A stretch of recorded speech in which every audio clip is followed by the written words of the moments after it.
The mornings are crisp, cold and bright, and we have enjoyed lighting our tiny little fire in the caravan. As the days get brighter and warmer, it's making our life without our own shower and plumbing a little easier. The good news is that our plumber is finally booked in and our sinks, showers and taps have arrived and are ready, just like we are. I love to be in the garden, and this is the first home that I have had in many years where I have had a space to grow a big variety of plants. I had a peach tree given as a gift and planted it in a gorgeous half wine barrel. It looks so pretty outside the caravan. With spring on its way, I wanted to get ready and plant a vegetable and flower garden. I ordered a temporary greenhouse that will keep the seedlings warm and somewhere I can sit, drink tea and hide in. This time the instructions were much clearer than that bathroom build, and it was so nice to work under the warmth of the sun. I wanted to create a floor, so I dug out the grass and pulled out the weeds to clear the area. My next job was laying the weed matting down and ensuring I had all areas well covered. I filled up the wheelbarrow with driveway stones, and it took quite a few loads back and forth to cover the space. We were given some tiles, so I laid them down and created little stepping stones. With the feeling of spring in the air, it's time to start planting seedlings and seeds in my greenhouse. I have already moved my tools and pots in, and of course have had that cup of tea in there. Next on the agenda is a trip to the sawmill. I had ordered some treated wood to be made into a planter that will be positioned at the end of the caravan. I plan to plant some scented plants, but it's mainly there to cover the chassis that's very tired looking.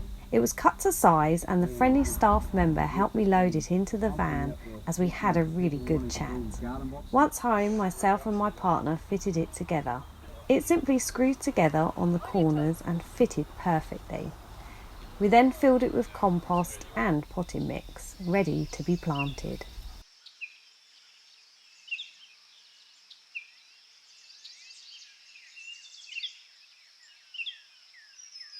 Decided to take myself to the garden centre. I've not actually been to this garden centre before, and it's a beautiful sunny day, so I think I'm going to go and have a look at the plants and have a very nice lady day. I might even squeeze in a coffee and a cake. We'll see what they've got in there, but yeah, I'll show you and take you with me.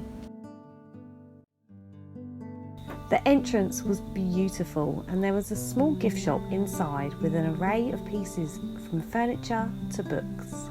I stepped outside and was blown away by the clever displays.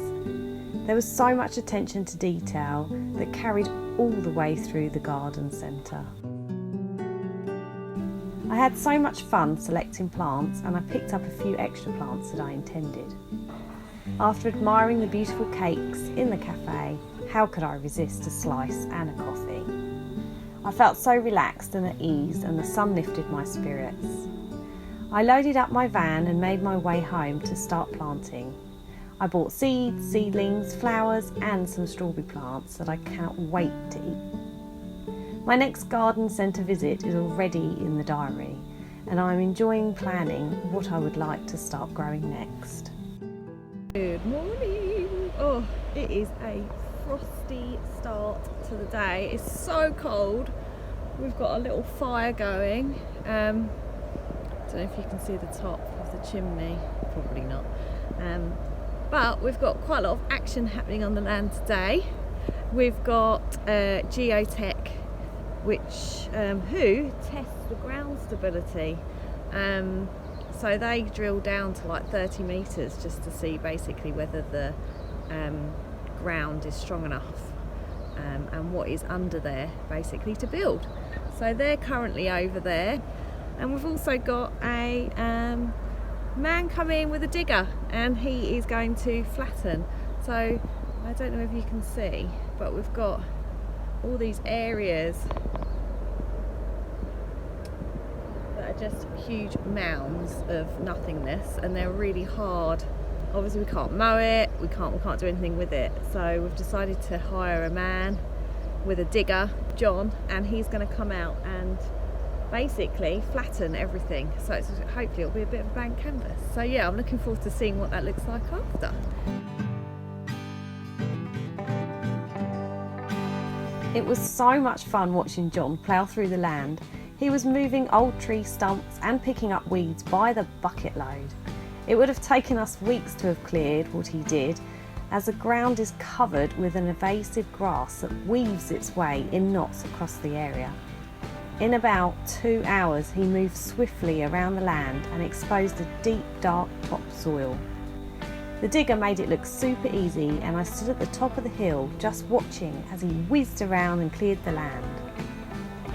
We were so pleased with the end result, and it exposed so much more land that we can now maintain and hopefully use at a later stage.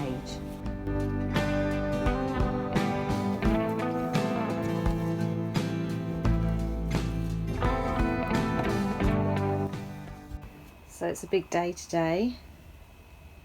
We may actually be finally getting a sink.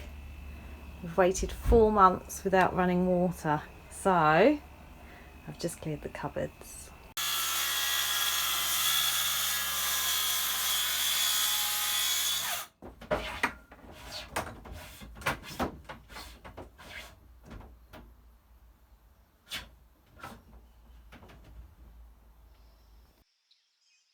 Due to our water coming from a tank, we had no water pressure. A pump had to be fitted, and my partner dug a trench from the tank to the caravan and bathroom. For hot water, a gas heater will be fitted, as well as a shower, sink and tap in the bathroom. There will be no more washing dishes outside in a bucket and somewhere to brush our teeth, wash hands and have a hot shower of our own. I cannot wait. We lined the walls of the bathroom with plywood, a waterproof splashback for the shower, white stones over the soak pit and laid some flooring. My partner fitted a window and made a compost toilet that is basically a bucket for sawdust hidden under a box. Decorating always makes a space feel finished. As we now have a shower and sink, it was time to add a personal touch with the pieces I had been collecting. It was mostly all thrifted and upcycled, as I love a bargain, but it was also fun bringing pieces to life and good for the environment. The vanity was thrifted for $60, sanded and stained, and we bought some wood from the sawmill that was cut to size to put on top. I then added shelves, hooks, towel rails, pictures and ornaments, and it all looked fantastic. I had collected some glass jars that can be used at a refill station for shampoo, conditioner, hand wash and room spray. To add something unique, I used a label maker to personalise our products, and I had a good giggle making them. Tonight there was a beautiful moon, and it created a glow around our little home. There was a variety of birds chirping loud from the trees, and the ducks were quacking from the estuary. It felt like they were all joining forces to cheer and celebrate with us as we looked in on another huge moment in our lives.